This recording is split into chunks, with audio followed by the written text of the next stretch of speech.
Hello dear student, आज की video में हम लोग बात करने जा रहे हैं कि यूपी ट्रिपल एसएससी जेई का, जो कि आपको पता भी है कि एक तरीके से विज्ञापन जारी हो चुका है। अभी फॉर्म आप लोगों के फिल नहीं हो रहे हैं। आपको पता है कि आपके फॉर्म जो है वो मई मंथ से फिल होने जा रहे हैं। तो अब देखो, हम लोग कंप्लीट एनालिसिस आप लोगों के लिए लेकर आए हैं, जिससे कि कहीं ना कहीं आप लोगों को एक आइडिया रहे कि इस सब्जेक्ट से लगभग कितने क्वेश्चन आप लोगों को देखने को मिल रहे हैं। तो आज की वीडियो में जिस सब्जेक्ट की हम लोग बात करने जा रहे हैं वो है आपका HNI और एस्टिमेटिंग एंड कॉस्टिंग। हम लोग देखेंगे कि प्रीवियस अगर हम 4 पेपर का हम लोग एनालिसिस करके देखें कि इस सब्जेक्ट का क्या वेटेज रहा है। देखो, वेटेज देखने का मतलब ये होता है कि कहीं ना कहीं हम ये श्योर हो जाते हैं कि ये सब्जेक्ट लास्ट इतने सालों में इतना पूछा गया है, तो अब आगे इसको किस तरीके से प्रिपेयर करना है।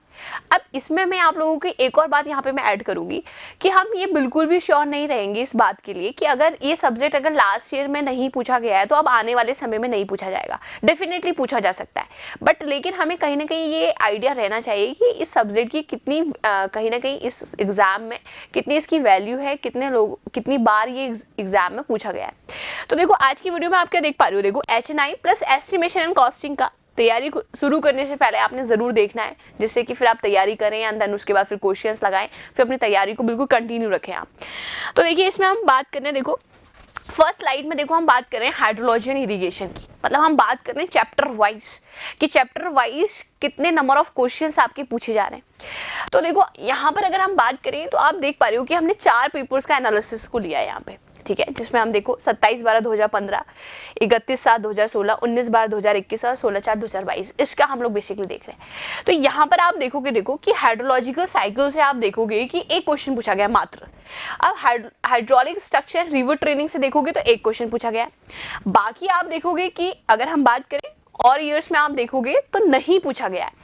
लेकिन इसका बिल्कुल भी मतलब नहीं है, देखो, क्योंकि पहले से जो HNI है, हाइड्रोलॉजी एंड इरिगेशन है, कम पूछा जाता था। हम बेसिकली माइनर सब्जेक्ट में इसको कंसीडर कर लेते, बट अब के टाइम में नहीं है।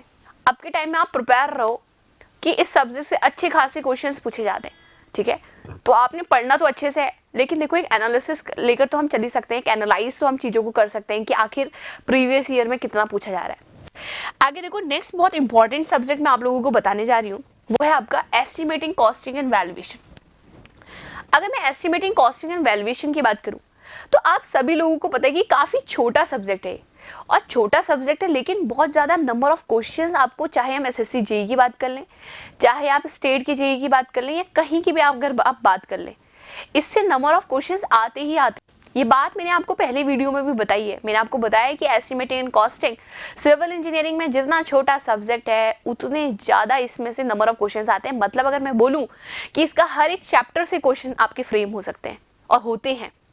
तो आप देख पाओगे यहाँ पे कि आप देख रहे हो, देखो 10 क्वेश्चन, 3 क्वेश्चन, 8 क्वेश्चन, 6 क्वेश्चन, एक अच्छा खासा वेटेज है। देखो मतलब estimating, costing and valuation JE level में अगर हम बात करते हैं, जूनियर इंजीनियर के एग्जाम में पूछा जाता है, तो इसको बहुत अच्छे से प्रिपेयर कर लो। देखो, जो सबसे ज़्यादा पूछे जाते हैं उसको आपने पहली प्रायोरिटी में रखना है। उसके बाद जो हम प्रीवियस एनालिसिस इसीलिए आपको करवा रहे हैं कि पहले इनको प्रायोरिटी रखो, क्योंकि प्रायोरिटी देना बहुत ज़रूरी है अपनी लाइफ में। हम प्रायोरिटी किसको दे रहे हैं, देन उसके बाद किसको दे रहे हैं, उसके बाद किसको दे रहे हैं। इससे क्या होता है कि हम रिजल्ट ओरिएंटेड चीज़ों को कर पा रहे हैं, और कहीं ना कहीं फिर आने वाले समय में अगर आप इस फ्लो में मेहनत करोगे तो रिजल्ट आपके फेवर में ही जाएगा। ध्यान रखें, देखो आने वाला 1 साल आप लोगों के लिए बहुत इंपॉर्टेंट होने वाला है।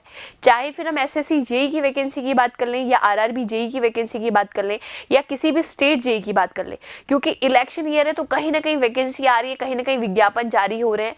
तो आप बस बिल्कुल ध्यान रख लो कि इस साल तो बहुत अच्छी मेहनत से पढ़ना है। एटलीस्ट आपको ये ना लगे कि आपने इस साल मेहनत नहीं करी। सबसे ज़्यादा तो देखो रिग्रेट है, कि रिग्रेट नहीं रहना चाहिए किसी भी चीज़ का।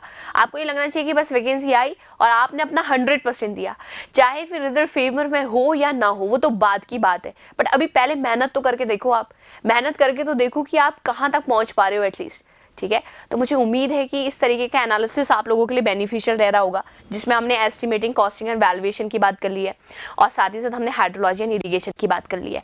और इसी तरीके से आगे आपको और भी सब्जेक्ट्स की हम लोग वीडियो को प्रोवाइड करेंगे कंप्लीट एनालिसिस के साथ, जिससे कि आप अपनी तैयारी को और भी अच्छे से कंटिन्यू रख सकें। और एक पॉजिटिव न्यूज़ तो है ही है, देखो आप देख पा रहे हो कि आपकी वैकेंसी इंक्रीज कर गई है, लगभग अगर मैं कहूँ तो डबल, अगर मैं कहूँ कि डबल इंक्रीज कर गई है तो ये गलत नहीं है, ठीक है, आप खुद भी देख पा रहे हो। तो मतलब ये एक गोल्डन अपॉर्चुनिटी है। अब इस गोल्डन चांस को अगर आपने खो दिया, इसमें मेहनत नहीं करी, तो फिर लाइफ टाइम आप पछताओगे। एटलीस्ट आप मेहनत करके तो देखो, मे बी उस मेरिट लिस्ट में सबसे पहले आप ही का नेम हो, ठीक है। तो मुझे उम्मीद है कि आप बहुत अच्छे से पढ़ रहे होंगे, बहुत अच्छे से मेहनत कर रहे होंगे। और मेहनत करने के लिए सबसे पहले जो इम्पॉर्टेंट चीज़ है वो यही है कि पहले कंटेंट को प्रिपेयर करो, थ्योरी लेक्चर्स को बहुत अच्छे से प्रिपेयर करो, उसके बाद फिर क्वेश्चंस को बहुत अच्छे से लगाओ, एंड देन फिर उसके बाद टेस्ट सीरीज़ आप फॉलो कर सकते हैं। चलिए, तो आज की वीडियो में इतना ही, और नेक्स्ट वीडियो में हम ज़रूर आप लोगों के लिए नेक्स्ट सब्जेक्ट का ज़रूर एनालिसिस लेकर आएंगे। चलिए, thank you so much and all the very best. Thank you. If you really like the video, please hit the like button, share the video, subscribe to our YouTube channel and press the bell icon for the latest updates. Thank you.